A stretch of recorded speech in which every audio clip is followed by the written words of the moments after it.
सियासी चौक में आपका स्वागत है और इस बार फिर वही मुद्दा जो कि ज्वलंत है। सबसे बड़ी बात यही है कि सुप्रीम कोर्ट ने कहा है कि तलाकशुदा महिलाओं को भी उनके जीवन भत्ते के लिए उन्हें कानूनन अधिकार है और उन्हें मिलना चाहिए। सुप्रीम कोर्ट कहती है कि दोनों ही तरीकों से उन्हें कहीं ना कहीं मेंटेनेंस का मिलना चाहिए। तो सबसे पहले तो आपसे ही शुरुआत करते हैं। दिन भर आप इन्हीं सब बातों पर चर्चा किए हैं। सुप्रीम कोर्ट का फैसला तो स्वागत योग्य है, लेकिन जब एक मुश्त ले लिए तो दोबारा क्यों इतना वजन, जो पुरुष भी तो है वो भी तो परेशान रहता है। जब एक मुश्त हमारे और उस जो तलाकशुदा महिला है बातचीत हो गई, अगर एक मुश्त दे दिया गया तो उसके बाद दोबारा इस तरह का नहीं को गुजारा भत्ता फिर दिया जाए, ये निर्णय गलत है। हाँ, अगर एक मुश्त नहीं लिया है तो गुजारा भत्ता पाने की हकदार है, और अगर एक मुश्त ले लिया है तो अगर फिर गुजारा भत्ता देने की बात कर रहे हैं तो एक तरह के पुरुषों के साथ अन्याय है। नहीं, उसमें ये कहा जा रहा है, शायद थोड़ा आप समझने में चूक कर रहे हैं, कि विकल्प दोनों है। आपको एक तो जीवन भर गुजारा भत्ता मिलेगा और दूसरी तरफ ये है कि अगर वो इस्लाम के मुताबिक तलाक की भी बात होती है तो भी उनके पास ये है कि अगर आपके इस्लामिक रूप से भी शादी ब्याह हुआ तो भी आपको गुजारा भत्ता। ये तो बहुत अच्छा फैसला है, चूँकि एक देश एक कानून होना चाहिए ना। एक विधान की जब बात करते हैं तो ये कानून स्वागत योग्य है, लेकिन हर मामले में होना चाहिए। जैसे समान शिक्षा का अधिकार भी हो तो ये सब कानून अच्छा है। सुप्रीम कोर्ट को इस पर भी बात करनी चाहिए और इसको भी लागू करवाना चाहिए। एक बात बताइए, इस मुद्दे को लेकर के कई राजनीति भी शुरू हुई है, तुष्टीकरण की राजनीति, इन सब चीज़ों को अक्सर बढ़ावा देती रही है। कांग्रेस भी इस सब चीज़ों को बढ़ावा देती रही है। क्या इस फैसले को लेकर के भी कुछ हम ऐसी बातें देख सकते हैं? आपके चैनल पर मैं ये कहता हूँ कि तुष्टीकरण का संदर्भ जिसने लाया है, जरा तुष्टीकरण पर 5 मिनट बहस करके तुष्टीकरण का परिभाषा क्या होती है, उसका संधि विच्छेद क्या होता है, उसके पीछे व्यक्ति की मंशा क्या होती है, कम से कम इतना का ज्ञान होना चाहिए। अब रह गया सवाल कि कानून का, तो कानून भारत में पर्याप्त है। कानून को संशोधन करने की ज़रूरत नहीं है। कानून का मार्गदर्शन करने वाला, कानून का पालन करने वाला, कानून जिस पे लागू हुआ है उसको मानने वाले सब अगर सिस्टम को समझेंगे, जब सिस्टम उनको लगेगा। इस्लाम के कट्टरपंथी इसको स्वीकार करेंगे? हम कहते हैं कि इस्लाम को कट्टरता से जोड़ देना इस सृष्टि का सबसे बड़ा पाप है। किसी धर्म को कट्टरता के घेरे में ला देना। मौलवी आए दिन फतवा देते हैं, आप लोग देखते हैं इस पे, मतलब इतनी बड़ी बात क्या कि भाई बात यह है कि कट्टरवाद। पांडे जी, आप पुराने एंकर हैं। जब किसी भी संदर्भ को आप लें तो उसकी व्याख्या भौतिकता के आधार पर होनी चाहिए, दृष्टिकोण के आधार पर होनी चाहिए, इंसानियत के आधार पर होनी चाहिए। इस्लाम अगर कट्टरता का प्रतिबिंबित को केंद्रित करता है तो मैं मानता हूँ। कांग्रेस ने धर्म का नाम बताइए जो दूसरे धर्म पर हमला न करता। 1986 में कांग्रेस ने क्या किया था? एक महिला के लिए पूरा कानून बदल दिया था। ऐसा है, वो क्या तुष्टीकरण नहीं?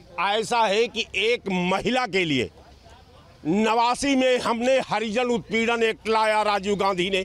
जब राजीव गांधी ने जब हरिजनों के उत्पीड़न की सत्यता को धरती पर चल करके जब देखा और उनको लगा कि हरिजनों का उत्पीड़न जारी है और इसके लिए कानून बनना चाहिए, तो राजीव गांधी ने लाया।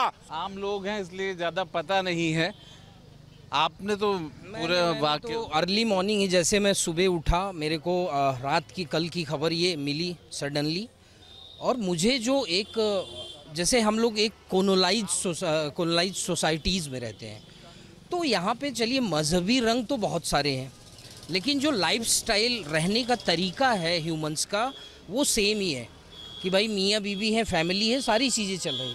अब जुडिशरी सोसाइटी में अगर इस तरह से डिस्प्यूट्स होते हैं तो मैं ये समझता हूँ इसमें कोई भी रिलीजियस बेस्ड बात नहीं है, और मुझे लगता है इस इम्पैक्ट को सुप्रीम कोर्ट बैलेंस करने की कोशिश कर रहा है कि अदर थिंग्स में अगर कोई हिंदू इस चीज़ को जैसे वन टाइम सेटलमेंट की आपने बात की, अगर वन टाइम सेटलमेंट हो रहा है तो वो कुछ हद तक नहीं सही है, इसके सही कि आप भत्ता लें, क्योंकि जीवन बहुत बड़ा है और आजकल की महंगाई के हिसाब से मुझे नहीं लगता कि किसी का अगर घर उजड़ रहा हो या फिर किसी की ज़िंदगी ऐसे पतवार के खेवे नाव में है जिसका कोई किनारा ही ना हो, तो 100% इस पे मुआवजा होना चाहिए। जीवन भर मुआवजा मिलना चाहिए, ये इस बात पे आप सहमत? और ये भी बात होनी चाहिए कि क्या कहते हैं, सपोज़ मैं एक रिलीजन्स की विशेष तौर पे बात नहीं करता, लेकिन जो यही तो अभी जो जैसे आपने बात की कि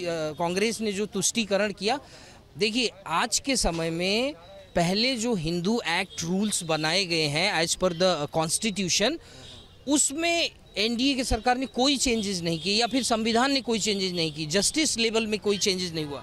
एक सवाल है, आप तो सीधा सुन ही रहे हैं, सुप्रीम कोर्ट ने जो कहा कि जीवन भर गुजारा भत्ता मिलना चाहिए मुस्लिम महिलाओं को जो तलाक ले चुकी हैं, आपको क्या कहना है इस पे? देखिए, वो सुप्रीम कोर्ट ने कहा है कि दूसरी शादी अगर महिला न की है तब मिलेगा जीवन भर गुजारा भत्ता। अगर कोई महिला दूसरे किसी भी धर्म की है, दूसरा सेकेंड मैरिज कर ले रही है, तो उसको गुजारा भत्ता नहीं मिलेगा। और जब तक वो शादी नहीं कर रही है तो वास्तव में पेट पालने के लिए तो उसको गुजारा भत्ता चाहिए। मतलब इसी से जुड़ा क्या जो कट्टरपंथी हैं इस बात को स्वीकार कर लेंगे कि कहाँ मतलब इस्लाम के मुताबिक जो शादियां होती हैं और जो गुजारा भत्ते का एक बार एक मुश्त दिया जाता है? देखिए, जब कोर्ट में मामला जाता है तो वो किसी भी धर्म का हो, वो कोर्ट निर्णय करता है, देश संविधान से चलता है, किसी धर्म से नहीं चलता है। वो धर्म निजी मामला है और संविधान सामाजिक मामला है, देश का मामला है। तो देश बड़ी अच्छी बात कही कि धर्म निजी मामला है और देश संविधान से चलता है। उस लिहाज से फिर सुप्रीम कोर्ट के इस फैसले को कैसे देखते? देखिए पांडे जी, ये सुप्रीम कोर्ट का ऑर्डर एक जुडिशियल ऑर्डर है। जुडिशियल ऑर्डर यूं ही नहीं पारित हो जाता, सारे पहलुओं को, सारे पक्ष को दे, ये डिबेट का मुद्दा होना ही नहीं चाहिए हमारे हिसाब से। जुडिशियल ऑर्डर है, आप उससे असहमत हैं, आगे जाइए, अपील करिए, लार्जर बेंच में जाइए। जुडिशियल ऑर्डर तो डिबेट का मुद्दा, डिबेट करके हम क्या कर लेंगे उसमें? जुडिशियल ऑर्डर को हम डिबेट करके उसमें इफेक्ट नहीं कर सकते ना। तो डिबेट का ये मुद्दा नहीं है और ना डिबेट इस पर होना चाहिए। जुडिशियल ऑर्डर है, आप उससे इफेक्टेड है, आप उसके अगेंस्ट जाना चाहते हैं तो प्रोविज़न है, आप जाइए। डिबेट से हम क्या कर लेंगे? आप 1 लाख क्या ये जानना ठीक नहीं है, जायज़ नहीं है कि लोग क्या समझते हैं इस बात को? 50 करोड़ लोगों से डिबेट लीजिए, इस जजमेंट के अगेंस्ट 50 करोड़ लोग बोलते हैं, तो क्या जजमेंट वॉश आउट हो जाएगा? आप बताइए क्या मुद्दा है? इस डिबेट से जजमेंट पे क्या इफेक्ट पड़ेगा? जजमेंट पे तो फर्क डालने की कोशिश भी नहीं हो रही है। एक लोगों की आप एक क्यों समझते हैं कि उससे कोई नतीजा आ जाए? भाई आपकी सोच क्या है, बस यही तो है। हमारी सोच तो जजमेंट के अगेंस्ट थोड़ा जा सकती है। जुडिशियल ऑर्डर है, हाई सुप्रीम कोर्ट के अगेंस्ट हमारी सोच थोड़ा जा सकती है। आप बताइए, अगेंस्ट जाके भी हम क्या कर लेंगे? वहाँ पर बैठे हैं, ये लोअर कोर्ट से मामला गया होगा, लोअर कोर्ट, हाई कोर्ट करके वहाँ पर सारी चीज़ें विश्लेषण करके उन्होंने ऑर्डर पारित किया। ऐसा तो हवा में क्या नहीं दिया। तो पब्लिक का डिबेट, इसमें पब्लिक तो एक अंश जाने कि आप जो बताएंगे दो पॉइंट पे डिबेट कर रहे हैं। पहले उस पिटीशन को देखिए, क्या उसके सर्कमस्टांसेस रहे होंगे। आप वकील है ना, इसलिए उसके पूरे लीगल तो वो देखिए। अब डिबेट से कोई आशय नहीं है, ना कोई हल निकलने वाला है। आम लोगों की राय का कोई बहुत विशेष महत्व नहीं है। जनता की राय का क्या मतलब इसमें, आप बताइए? 1 करोड़ लोग कहते हैं अगेंस्ट है। अरे भाई, कोर्ट के इस फैसले के बाद ये भी तो हो सकता है कि उन्हें अच्छा लग रहा है, एक संविधान, एक विधान। देखिए, जो माननीय न्यायाधीश लोग होते हैं उनका वो न्याय करते हैं। किसी के अच्छा लगने या ना अच्छा लगने से उन पर फर्क नहीं पड़ता। वो सर्कमस्टांसेस क्या हैं, उस पिटीशन क्या सर्कमस्टांसेस हैं, तब ऑर्डर पारित किया। आप आधी अधूरी पूछ रहे, पूरा जजमेंट आप पढ़िए, तब आप डिबेट करिए, तब समझ में आएगा। नहीं, आप बिल्कुल सही बात है। वकील साहब वैसे भी जब तक कानूनन कोई चीज़ उनको ना पता हो, सचमुच में ये बात होनी भी चाहिए कि जिस तरीके का सुप्रीम कोर्ट का अगर कहा जाए जजमेंट है, उनका प्रोनाउंस है, उसे कैसे देखते हैं? सर नीट वाला मैं उस पर महिलाओं की उस पर बात कर रहा हूँ कि जो उन्होंने कहा कि इस्लाम में जो तलाक देता है उन्हें मेंटेनेंस का हक है। जी, मेरे हिसाब से तो बहुत वो सही जजमेंट है। मैं खुद भी ऐसे लॉ का स्टूडेंट हूँ, तो मेरा ये मानना है कि कोई भी वर्ग की जो महिला होती है उसको उतना तो अधिकार मिलना चाहिए जो बाकी रिलीजन के लोगों को मिल रहा है। हिंदू हैं, मुस्लिम्स हैं, चाहे कोई भी हो, तो एक यूनिफॉर्म लॉ तो होना चाहिए। और मेंटेनेंस कोई एक ऐसी चीज़ है जो हर औरत का हक होता ही है, तो मैं बिल्कुल एग्री करता हूँ इससे।